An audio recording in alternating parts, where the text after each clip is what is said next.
الحمدللہ وحدہ والصلاة والسلام علی من لا نبی بعدہ اما بعد فاعوذ باللہ من الشیطان الرجیم بسم اللہ الرحمن الرحیم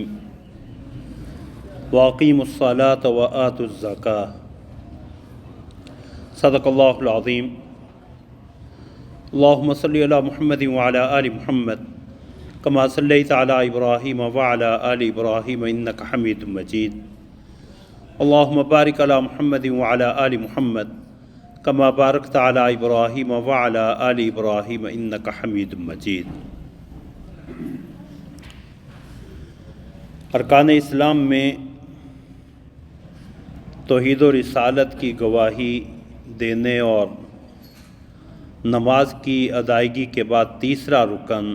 زکوٰۃ کی ادائیگی ہے۔ قرآن کریم میں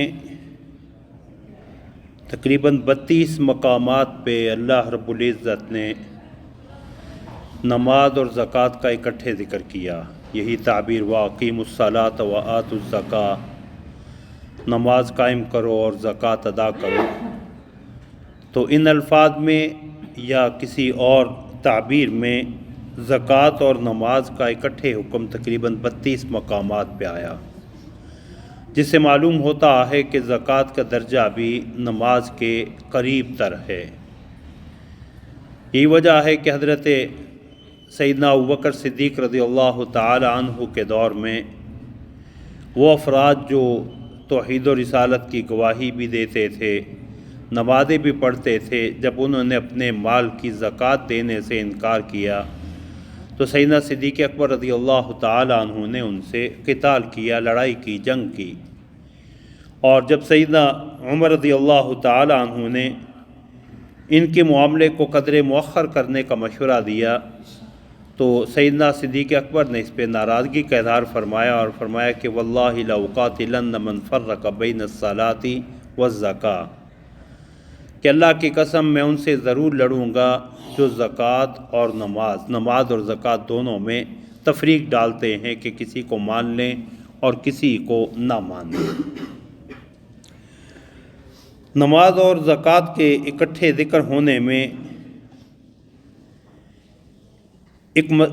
حکمت جو ہے وہ حضرات مفسرین نے یہ بیان کی ہے کہ نماز چونکہ بدنی عبادت ہے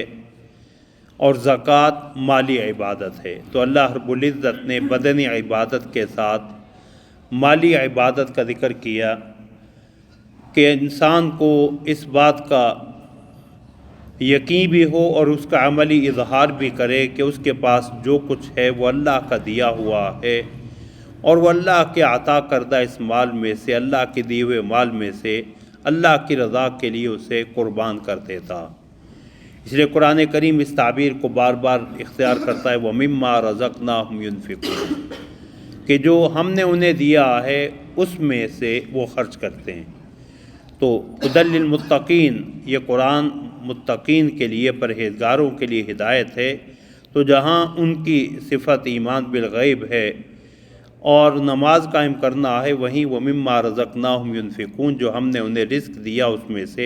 خرچ کرتے ہیں۔ زکوٰۃ میں جہاں اللہ رب العزت کے حکم کی تعمیل ہے، وہیں معاشرے کے کمزور اور غریب طبقات پہ، ضرورت مند اور حاجت مند لوگوں کی مدد بھی ہے، اس لیے یہ اخلاقیات کا ایک اہم باب بھی ہے۔ زکوٰۃ کی مشروعیت میں ایک تیسری حکمت یہ ہے کہ مال کی محبت، حب مال جو ہے، ہوس پرستی، یہ ایک انتہائی مہلک اخلاقی مرض ہے۔ اب اس مرض کا ازالہ جو ہے وہ زکوٰۃ کے بغیر ممکن ہی نہیں ہے۔ اس لیے اللہ رب العزت نے زکوٰۃ کی فرضیت کو جہاں بیان فرمایا اور رسول اللہ صلی اللہ علیہ وسلم کو زکوٰۃ لینے کا حکم دیا تو فرمایا خذ من اموالہم صدقۃ تطہرہم وتزکیہم بہا، کہ آپ ان کے مالوں سے صدقہ لیں، زکوٰۃ لیں، جس کے ذریعے آپ انہیں پاک بھی کریں اور ان کی تطہیر بھی کریں۔ اور اللہ رب العزت نے وَسَيُجَنَّبُهَا الْأَتْقَى، الذی یؤتی مالہ یتزکی، جہنم سے اس پرہیزگار آدمی کو بچائے جانے کی خبر دی ہے جو پاکیزگی حاصل کرنے کے لیے اپنے دل کو مال و دولت کی محبت سے پاک کرنے کے لیے اپنا مال اللہ کی راہ میں خرچ کرتا ہے۔ زکوٰۃ کا لفظی معنی بھی حضرات مفسرین نے جو بیان کیا وہ یہی ہے کہ زکوٰۃ کا ایک معنی ہے کسی چیز کا بڑھنا، نشو و نما، اور دوسرا معنی پاکیزگی،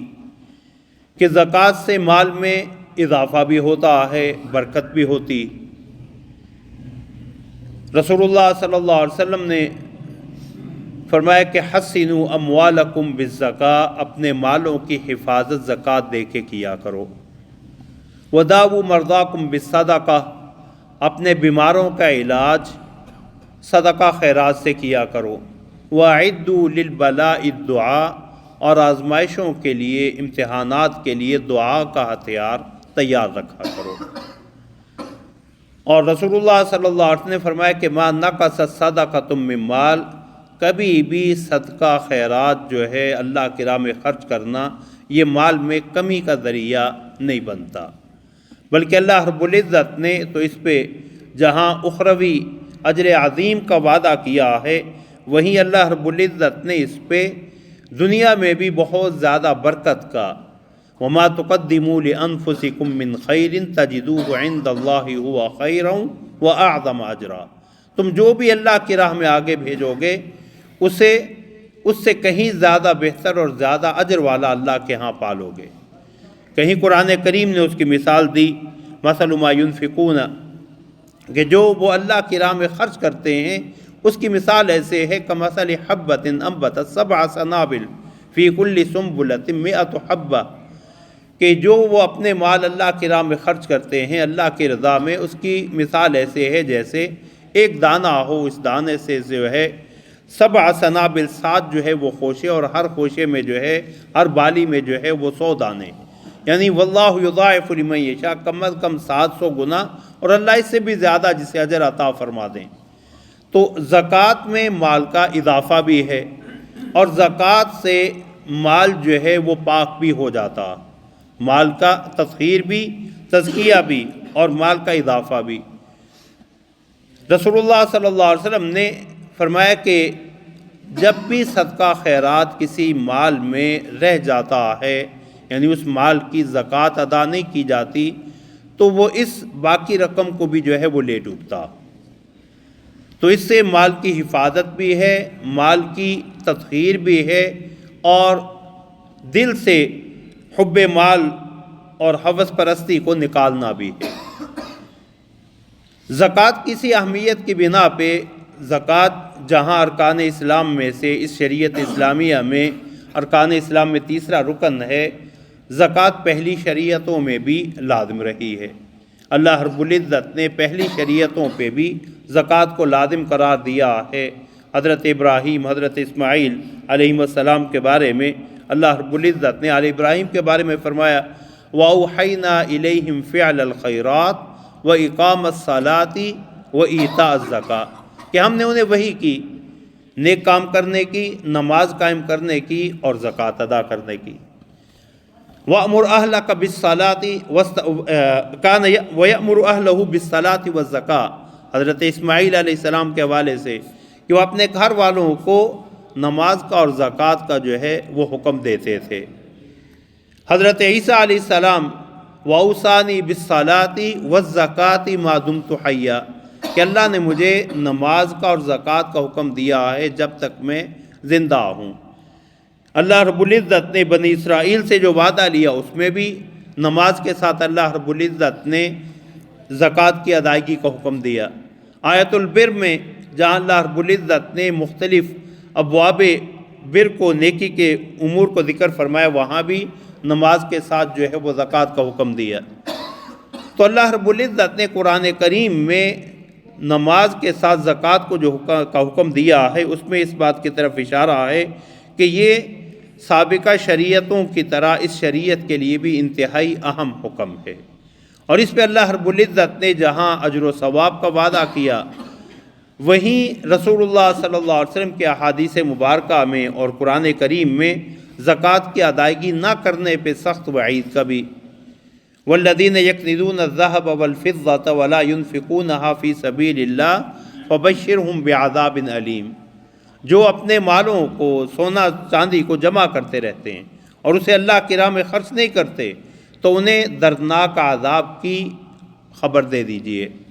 بشارت دے دیجئے۔ یوم یحمى علیہا فی نار جہنم، جس دن وہ مال دوزخ کی آگ میں خوب گرم کیا جائے گا، فتقوی بہا جباہہم وجنوبہم وظہورہم، پھر اس سے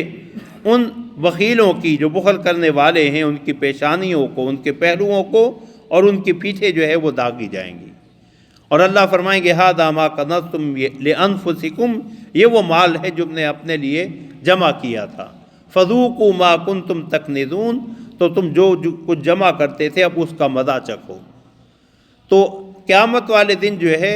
یہی سونا چاندی جس کی زکوٰۃ نہیں دی جا رہی، اللہ کی راہ میں خرچ نہیں کیا جا رہا، یہی انسان کے جو ہے وہ عذاب کا ذریعہ بنے گا۔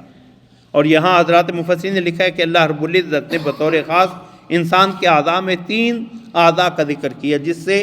اس کو داغا جائے گا، اس کی پیشانیاں، اس کے پہلو اور اس کی پیٹھ۔ ہمیں اس لیے کہ بخیل اور کنجوس آدمی جو اللہ کے دیے ہوئے مال میں سے مال کا حق ادا نہیں کرتا، وہ پہلے فقیر کو، ضرورت مند کو دے کے سب سے پہلے تو اپنی پیشانی پہ بل پڑتے ہیں، اس کے پیشانی سے بل پڑنے کے بعد وہ پہلو صحیح کرتا اور پھر پیٹھ دکھا کے بھاگ جاتا ہے یا اس سے جان چھڑا کے چل پڑتا ہے۔ تو اللہ نے بطور خاص ان 3 اعضاء کا جو ہے وہ ذکر کیا کہ جنہیں قیامت والے دن جو ہے وہ داغا جائے گا۔ تو جب یہ آیت کریمہ نازل ہوئی تو حضرات صحابہ پریشان ہوئے کہ پھر ہم کس چیز کو جو ہے وہ اپنے لیے جمع کر سکتے ہیں، اپنے لیے کیا چیز جوڑیں؟ تو رسول اللہ صلی اللہ علیہ وسلم کے پاس حضرت عمر رضی اللہ تعالیٰ عنہ حضرات صحابہ کی نمائندگی کر کے آئے، رسول اللہ پھر ہم کس چیز کو جمع کریں؟ یہ تو ہم نے اللہ کے مال میں، اللہ کا دیا ہوا مال اللہ کی راہ میں دیتے رہیں۔ تو رسول اللہ صلی اللہ علیہ وسلم نے فرمایا کہ اللہ نے زکوٰۃ تمہارے مالوں میں اس لیے فرض کی ہے کہ جو باقی مادہ مال ہے وہ پاک ہو جائے، اور پھر فرمایا بہترین کنز، بہترین خزانہ جو تمہیں اللہ رب العزت عطا فرمائے وہ نیک اور صالح بیوی ہے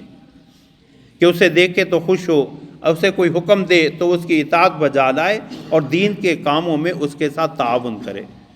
تو شریعت اسلامیہ نے جہاں زکوٰۃ کی ادائیگی پہ اجر و ثواب کا جو ہے وہ وعدہ کیا، وہیں زکوٰۃ کا فرض ادا نہ کرنے پہ جو ہے اللہ رب العزت نے سخت سزا کا بھی ذکر کیا۔ اور یہی مال و دولت جو انسان معاذ اللہ جس کا حق ادا نہیں کرتا،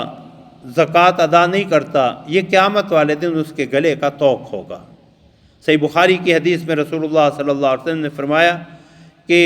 انسان کا وہ مال جس کی وہ زکوٰۃ ادا نہیں کرتا، قیامت والے دن ایک زہریلے اژدہے اور ناک کی شکل میں جو ہے وہ اس کے گلے کا طوق بنے گا، اور اس کی جو ہے وہ زہر کی وجہ سے اس کے بال جو ہے وہ اڑ چکے ہوں گے، گنجا جو ہے وہ سانپ ہوگا، اس کی باریک باریک آنکھیں، اور یہ جو ہے وہ بار بار اسے ڈسے گا اس کے گلے کا طوق بن کے، اور اس کی باچھیں جو ہے وہ چیرے گا اور کہے گا انا کنزک انا مالک، میں وہ تیرا مال ہوں، میں وہ تیرا خزانہ ہوں جس کا تو حق ادا نہیں کیا کرتا تھا۔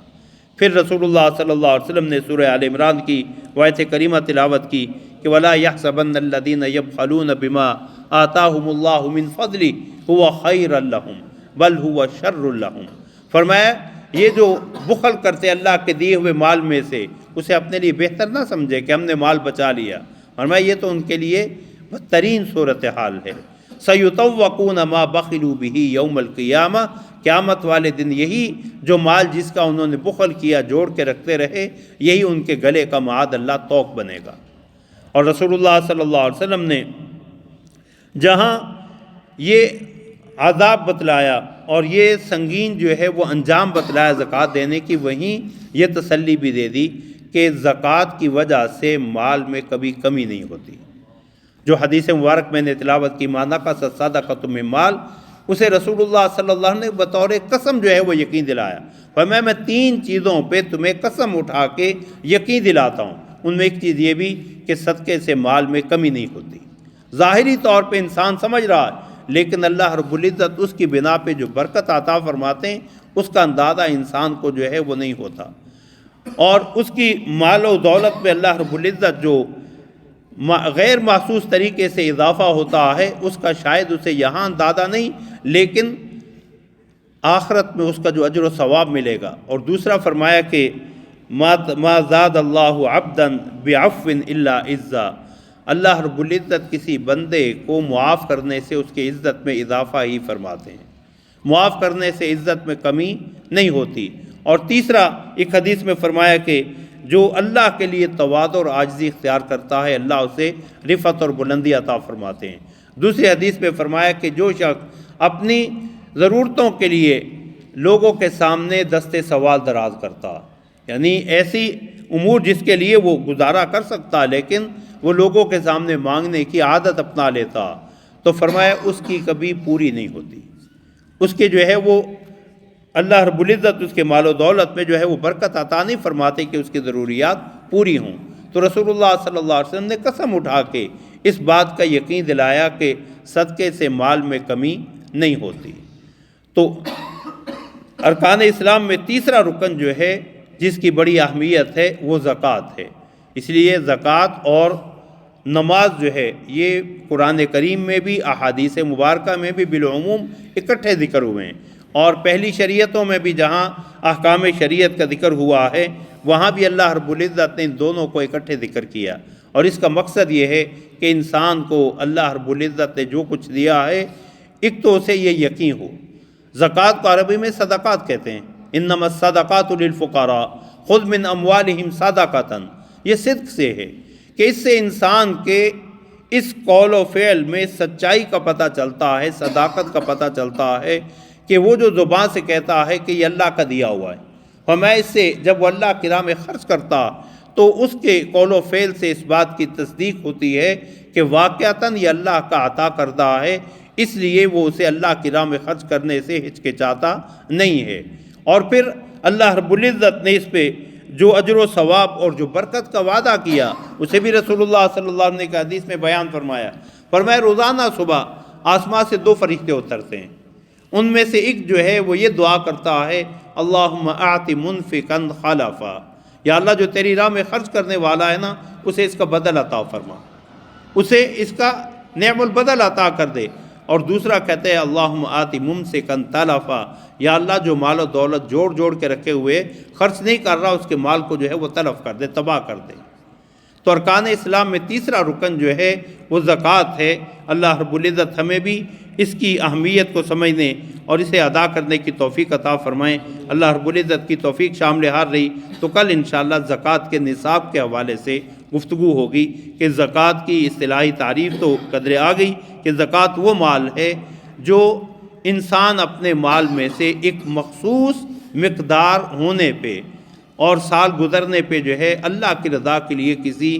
ضرورت مند فقیر کو دیتا ہے، اور اس میں معاوضے کا پہلو نہیں ہوتا، اپنا کوئی منفعت اور فائدہ مد نظر نہیں ہوتا، بلکہ اللہ رب العزت کی رضا کے لیے اسے کسی فقیر کو اس کا مالک بنا دیتا ہے۔ اب اس زکوٰۃ کے لیے بنیادی شرطیں کیا ہیں، نصاب کیا ہے، اور زکوٰۃ کی مقدار اور اس کا